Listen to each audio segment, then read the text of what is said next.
Bem, este é o Kaiser Guilherme. Ele tentou colocar um fim à divisão. E aqui está uma história muito interessante e verdadeira. Em uma catedral na França, em Metz, há uma estátua do lado de fora da catedral. Ali está a estátua do profeta Daniel, com o dedo apontado para um rolo. Uma profecia muito interessante. Aqui está o profeta e o Kaiser Guilherme estava preocupado com esta estátua. E um dia a catedral precisava de reparos. O teto havia cedido e tinha que ser substituído. E então eles pediram ao Kaiser Guilherme o dinheiro para reparar a catedral. Kaiser Guilherme disse o seguinte: vocês têm uma estátua na frente da sua catedral, uma estátua de Daniel. Então, obviamente, ele sabia o que Daniel havia dito. E, obviamente, ele estava incomodado pela profecia. Então ele disse: eu lhe darei o dinheiro para consertar a catedral se vocês arrancarem a cabeça da estátua. Vocês se lembram que, naquela época, as estátuas eram feitas em partes, e ele pediu que colocassem a sua cabeça no lugar da cabeça da estátua. Vocês acham que eles fizeram isto? Eles fizeram, claro que eles fizeram. Eles colocaram a cabeça original de Daniel no arquivo e eles substituíram o teto. Enquanto a cabeça do Kaiser Guilherme estava nessa estátua, o que ele estava tentando dizer? Ele queria ser como Nabucodonosor. Ele estava dizendo: eu não me importo com o que o seu profeta disse, eu unificarei a Europa. Essa é uma fascinante história.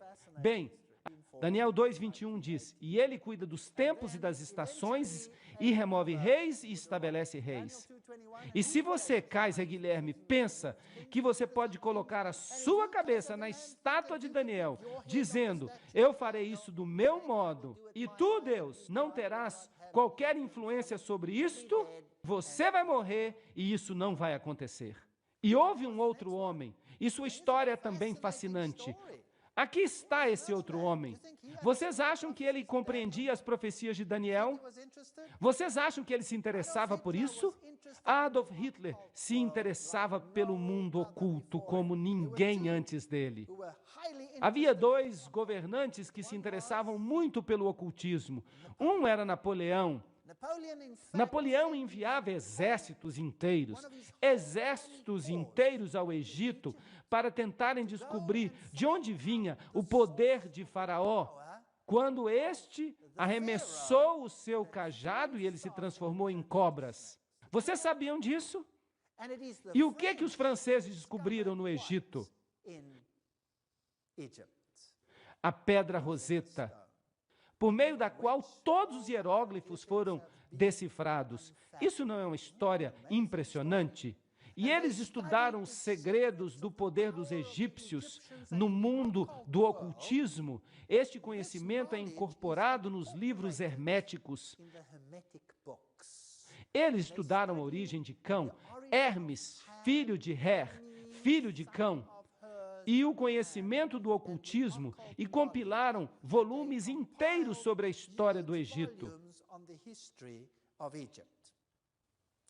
Este homem aqui era um ocultista de primeira ordem. Ele era um iniciado no sistema do ocultismo. Vocês sabiam que toda a SS foi construída em princípios do ocultismo? Vocês sabiam disso? É interessante que ele também enviou um exército inteiro, sabem para onde? Para o Egito. E vocês sabiam que os arqueólogos alemães fizeram escavações inteiras sob a proteção de Rommel? Foi assim que eles juntaram o conhecimento dos iniciados, o conhecimento dos princípios ocultos.